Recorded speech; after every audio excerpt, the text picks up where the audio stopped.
Hello everybody, Frankie Day here for Frankie Day Models.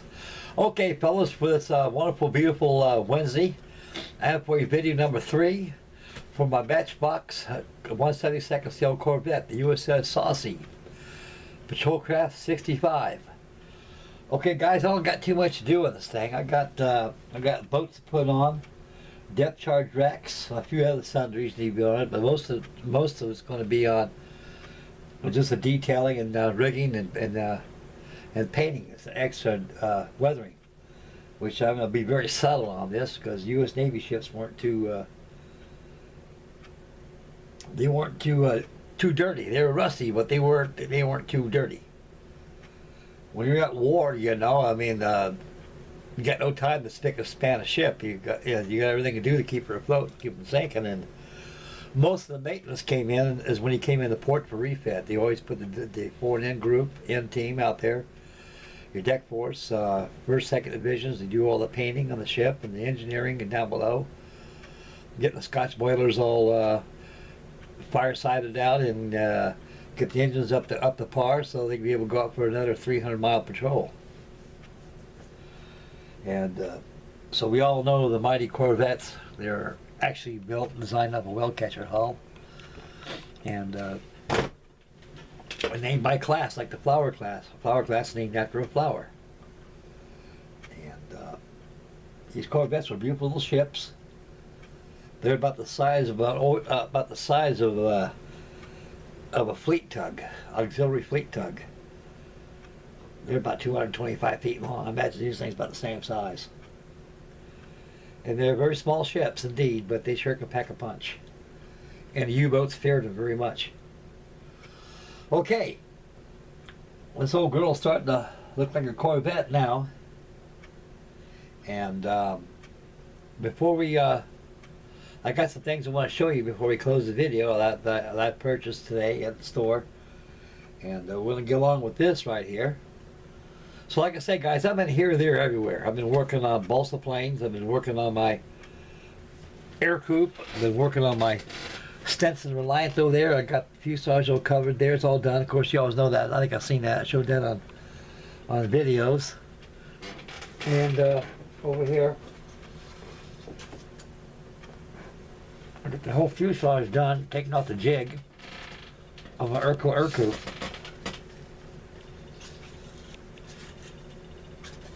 This thing is very, very light. Reminds me of the construction of those old Comet kits. This thing is very, very light. Very light. Very acceptable rubber power instead of electric RC was designed for. Okay, we're gonna go over and take a look at the Snowberry. I'm gonna take a look at the Saucy here.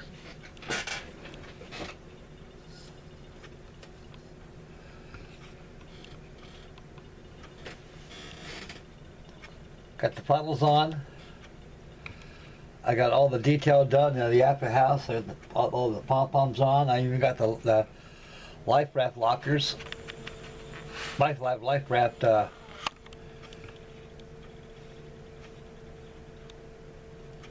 raft structures all done. I got 2 aft I need to install on the starboard side. I just haven't turned on the starboard to get those connected. I got depth charges put on. I got all the K-guns on here. K-guns all been installed, and the davit's been installed. Get your K-gun launchers, they're all installed too. And the port and starboard, they're all done. Like I say, this thing comes apart in 3 sections. It comes apart right here. Right here, and up forward too. All these decks come off so I can get inside the hull. It makes life very easy. This is a lot different than the Corvette you see mostly on the internet. Every Corvette I see on the internet is either the compass rose, the Sackville, the Snowberry, in both scales, 1/144 and also 1/72 scale.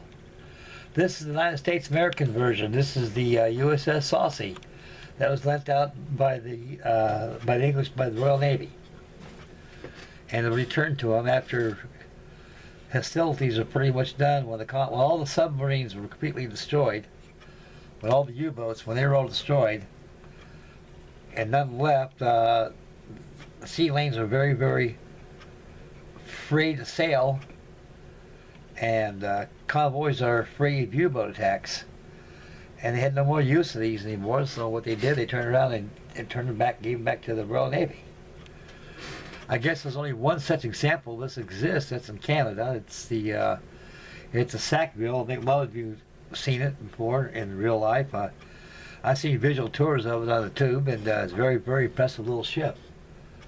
And these ships were not made for luxury, I guarantee you guys. These things were not designed for a person to activate freely without falling down or something, because the way this thing is, these ships they roll.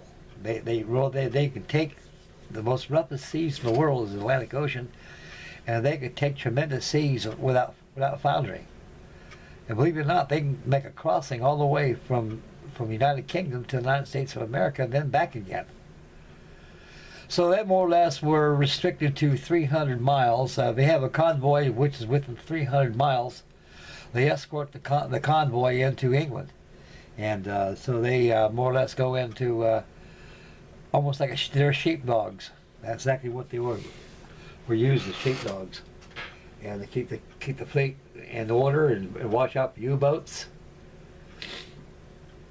The U-boats feared these things really bad. And to me, they're a beautiful little ship. And these men, they had a lot of guts that served aboard these things back in those days.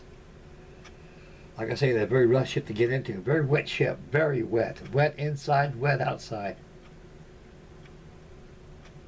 You can't be comfortable walking around with your underwear on or PJs on a ship like this. Most of these guys stay dressed all the time in case of U-boat attack or something. And they all shared the same hammock together. The Navy, we didn't do that. We issued our own hammocks. Now they got bunks now that trice up. Back in the days, they had hammocks. Everything was gimbaled. You had hammocks. All your tables are triced up on top. Your mess decks, everything. So that's as much as I got on this right now. I got anchors to install. I had to get the forecastle painted up there. Also, the chain plates got to be painted up here. And the last thing is going to be the rail work. Instead of using the kit railings, these stanchions they give you, which they're very flimsy and they break very easily. So I'm going to go ahead and cut me a bunch of lengths of a small brass rod. And I'm going to take out the decks right here. I don't want to glue them on here with the decks on, because what's going to happen is you're going to glue the deck onto the hull. I don't want to go there. So to achieve the railings on the structures like that, I'll take the whole thing apart, just work on the each assembly, sub-assembly at a time until all the rail work is completely finished. So like I said, guys, in the beginning of the video, I don't have too much to do on this thing. I have a lot of it. I got depth charges. I got the wrap supports put on, which already been made already, been painted, pre-painted. Had to be installed. And I got the painting touch-up work here and there. And weathering. I'm going to use washes and pastels for this. And I got all the windows glued inside here using those small windows they give you. I don't see anything wrong with those windows right there they give you. As a matter of fact, these things are really glossy. If the light hits it really right, you can really, they kind of glisten a little bit. I like that. Now the gold they give you, this gold paint I've used is called, it's by Vallejo. Just like Alex said at Alex Modeling, that's the best gold paint I've ever used. It is Vallejo paint. This stuff here is wonderful, wonderful stuff. And I get that over here. Yeah. Right here is Vallejo.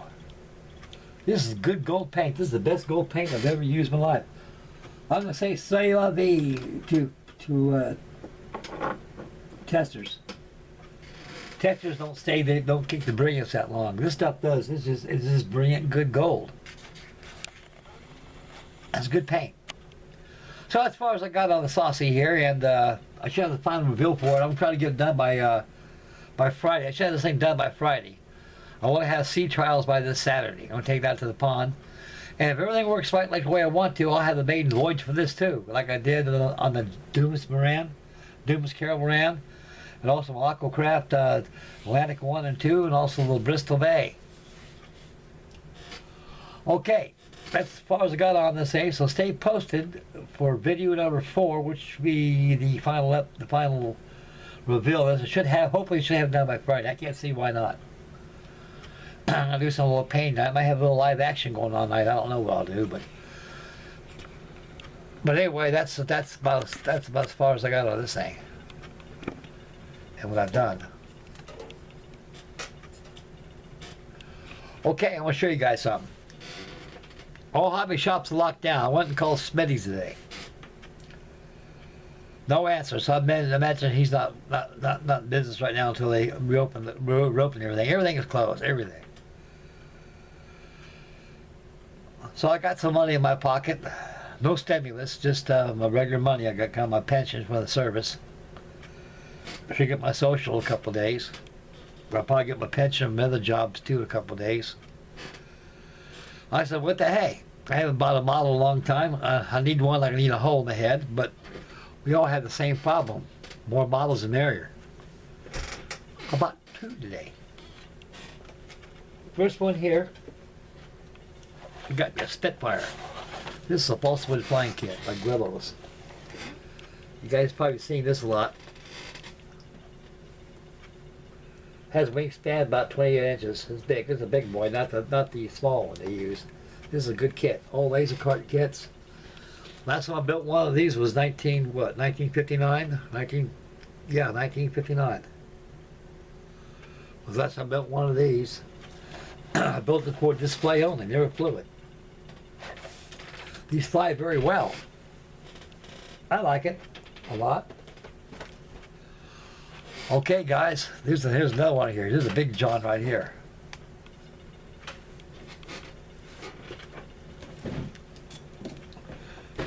Oh, Lord.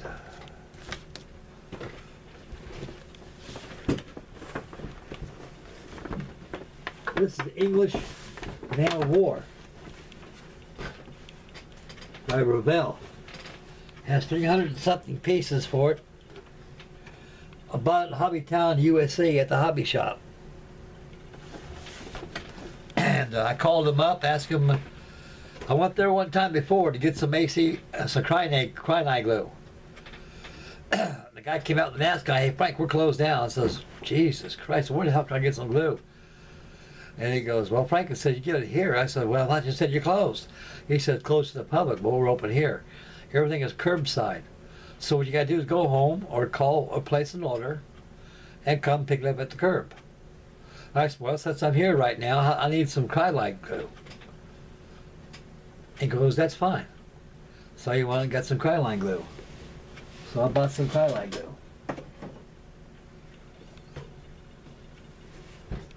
The big bottle is 4 ounces. $16. That's a lot right there. That'll last a hell of a long time. A long time. I asked him, you guys got that English Man of War back there? And he goes, that Revell one? Yeah. He says, yeah. He says, bring it out, I want to buy it. So he brought it out. It was $125, but he marked it down to $60. And so I paid $60 and got for it and got this big boy. So I got 2 of them today. So I'm pretty happy. I might be farting around with this a little bit. It seems like a pretty simple kit to work on. I built the Spanish Galleon, the 196 scale, about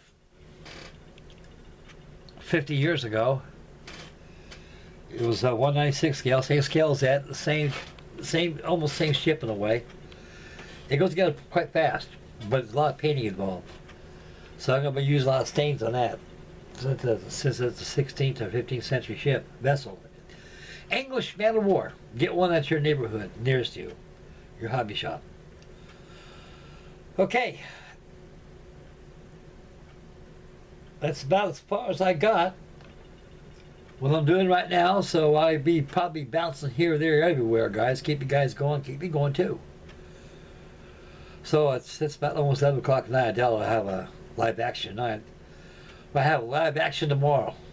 Tomorrow afternoon sometime. Sounds good. It'll be a good time. Everybody can be able to watch it. So stay posted tomorrow for live action video. I have one on probably on this. Or I'll probably be working on the Span of War. Where it's going to be is going to be live action with Frankie Day. So I said about the third time right now. I'm here, there, everywhere. Just finish up what's on the plate and starting new builds too. And I got to get back on Denmark and get her going. I'm not going to leave her idle when I can get all the yards on and get the running rigging done and be all ready to go in that thing. She'll be finished. Okay, that's about as far as I got for you this evening, guys. I want everybody to please stay safe. Please stay safe out there. They're considering about reopening the economy, which is very good. They need to do that, but keep control. Make sure you don't have too many people going to the stores. Also, they should have testing facilities out before you enter the store. Make sure you get them tested negative or positive. That way you won't affect the store and then catch you right in, and that's how you weed these people out. Just like the draft board, just like boot camp. My job is to weed out the non-hackers. And they're going to start weeding out the people who are infected, and the people who are not, they'll be okay. There's no way it's going to be done. Because you lock down the economy too long, guys, it's going to turn into a hyper recession, into a depression. And believe you me, with the society we have today, nobody's prepared, and nobody will survive 1929 stock market crash all over again. Not today's society, because we have a very weak society. People nowadays, in my eyes, when I see them, are very weak. They've been pampered all their lives, given everything all their lives, never went to bed a day in their life without having anything given to them, and pretty soon ain't nothing left. When that's all taken away, then what are you going to do? You got no skills of survival, no nothing. These are things to ponder about. Enough of that jazz. This is Frankie Day signing off for Frankie Day Models. Always, always, please make Mama happy. I miss my baby so bad. I had a dream about her last night, and I cried in my sleep. About my wife. I have flashes of her all the time, you know, and I know I'm getting over it a little bit now here and there, but it's not the same without her. So please take care of your wife, your baby, your woman, and take care of your little ones, and take care of yourselves. And please stay safe out there, fellas. I don't want nobody in my Hamani community, and our Hamani community, that got a founder of illness through this dreadful disease that got started. And get crazy, like Stu says, and build some models. Take care of your wife first, your children first. Take care of all your responsibilities and priorities. Once they're all taken care of, everything is left is for you to do. That's yours, on you now. So that's a rule of thumb and the golden rule of taking care of business, TCB. You take care of business, business takes care of you. Elvis proved that. Okay, this is Frankie Day signing up for Frankie Day Models. So stay posted for probably some pictures on my Corvette. And we'll have the final reveal, hopefully by this Friday, on the USS SAUCY, my MatchBox Corvette, 1/72nd scale. And I went down and got me some cigars too. I forgot to show you. I got about 5 of these. 20 in a big old sack.